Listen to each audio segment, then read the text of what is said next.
Добро пожаловать в наш теплый дом. Меня зовут Гульнар, я координатор данного мероприятия и нашего такого дома.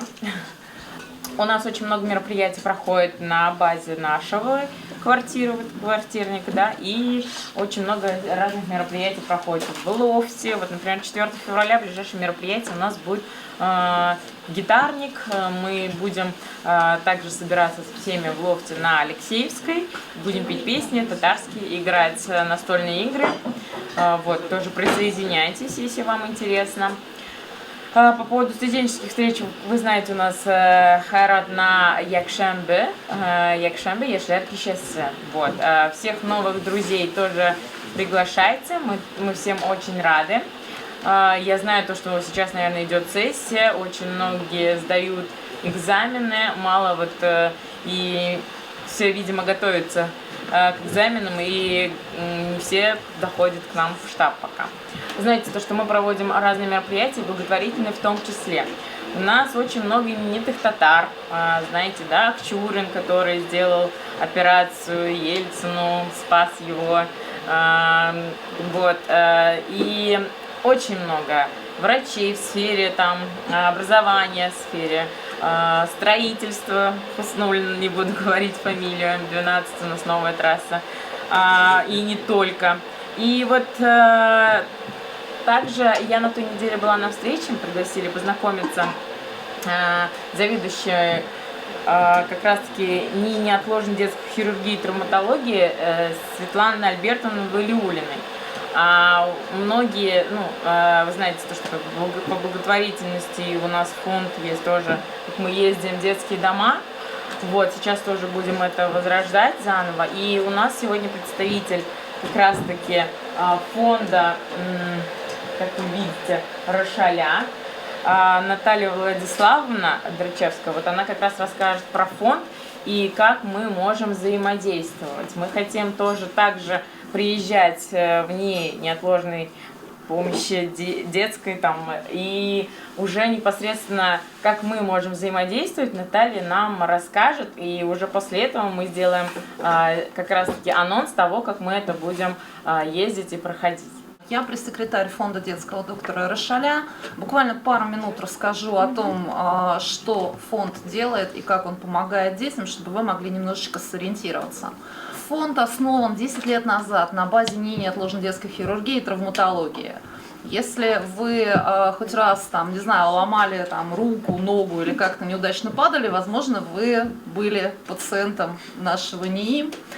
Дело в том, что получить лечение после травмы – это самая короткая, относительно короткая часть, да, то есть операция, вот это все. Дальше наступает самый трудный, болезненный и временами мучительный процесс – это реабилитация, это полное восстановление после тяжелых травм. Мы помогаем детям, которые получили тяжелые черепно-мозговые, спинномозговые травмы, 10 лет назад, как раз в 2014 году, там добавились еще дети, получившие минно-взрывные пулевые травмы. С этими детьми мы тоже работаем. Фонд реализует несколько долгосрочных программ помощи детям. Предотвратить, победить. Это вот можно посмотреть в нашем разделе программы, если будет интересно, мы потом перейдем. Мы привлекаем волонтеров к работе с детьми, потому что иногда бывает так, что детям просто, которые находятся много месяцев у нас, нужна помощь не только медицинская, но и психологическая. Ребенок оказывается вырван из собственного дома, из привычного какого-то ритма жизни, он в больничных стенах. И, конечно, он очень рад, когда к нему приходят старшие товарищи, друзья, которые могут с ним там порисовать, поиграть, просто пообщаться. Помимо этого мы оказываем адресную помощь детям, которым нужна именно вот эта конкретная сиделка, вот что-то такое. То есть мы, естественно, не отметаем при этом работу там, медсестер, врачей и так далее, но иногда бывает, что этого недостаточно, особенно если ребенок по каким-то причинам находится у нас без родителей и, допустим, он из другого города, из другого региона. На данный момент мы взаимодействуем с несколькими благотворительными организациями, у которых есть собственная волонтерская база. Возможно, вы слышали, это благотворительный фонд «Кораблик», который создан на базе магазинов «Кораблик». Это благотворительный фонд «Доктор Клоун», который реализует больничную клоунаду по многим больницам Москвы, Подмосковья. Сейчас мы привлекаем еще дополнительно волонтеров из мототерапии. Ну, у них больше такая информационно-развлекательная программа, она рассчитана на групповые занятия.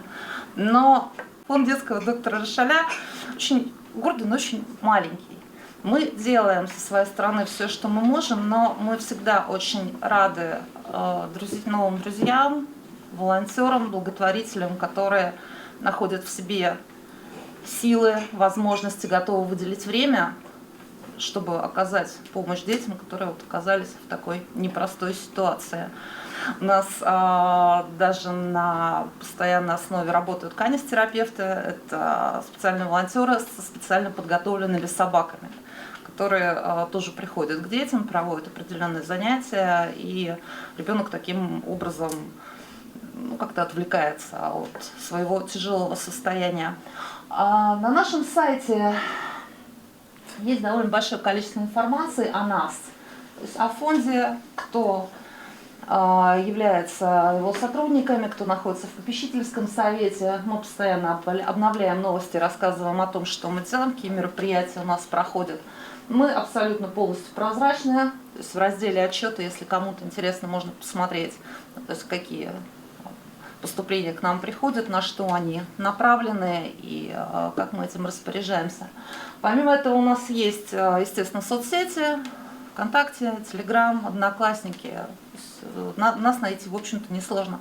Сейчас мы хотели бы с штабом создать совместную работу для того, чтобы наши пациенты могли получать помощь не только общую, вот, коллективную, да, когда это какие-то вот игры, там еще что-то, но иногда бывает так, что ребенку нужна именно вот адресная помощь, чтобы конкретный волонтер работал с ним. Здесь уже, естественно, это будет все обсуждаться в дальнейшем, но нам бы очень хотелось заключить какое-то партнерское соглашение и продолжить работу с привлечением вас, дорогие друзья. Если вы здесь, значит, вам это интересно, и эта деятельность вам не чужда. Смотрите, у каждого, естественно, свой график. Да? То есть, условно говоря, кто-то может себе выделить время раз в месяц, кто-то 2 раза в месяц, ну и так далее. Чем больше людей будет привлечено, тем как бы... Естественно, то есть здесь может иметь место взаимозаменяемость. То есть, условно говоря, на этой неделе приезжает одна группа, на следующей неделе другая группа. Прям какие-то устанавливать жесткие рамки, что вот раз в неделю должны приезжать, нет, ни в коем случае такого нет. Это исключительно волонтерская добровольная деятельность. Да, в волонтерскую книжку мы можем заносить часы. Есть платформа да, совершенно Добро.ру. Мы на ней зарегистрированы, и если вам это необходимо, мы можем это обсудить и заносить ваши волонтерские часы в вашу книжку, чтобы они были отображены, да, и зафиксированы. Повторюсь, мы абсолютно открыты, прозрачные. У нас на сайте большое количество информации о том, кто мы такие, что мы делаем, с кем мы работаем и так далее. Поэтому, если вас это заинтересует, пожалуйста, заходите, смотрите. Также у нас есть группа ВКонтакте, в Телеграме. Я постоянно за ней слежу, потому что, собственно, я ее и веду. Вот, поэтому, если будет желание ознакомиться и потом, после того, как вы посмотрите, прочитаете всю информацию, задать дополнительные вопросы, я открыта для диалога. По поводу того, как мы это будем реализовать, мы с Натальей разговаривали и с Максимом. непосредственно и с Светланой Альбертовной.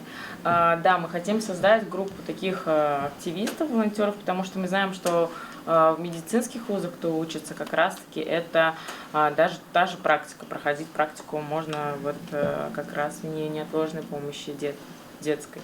Я прошу прощения, еще одно буквально слово Да, добавлю.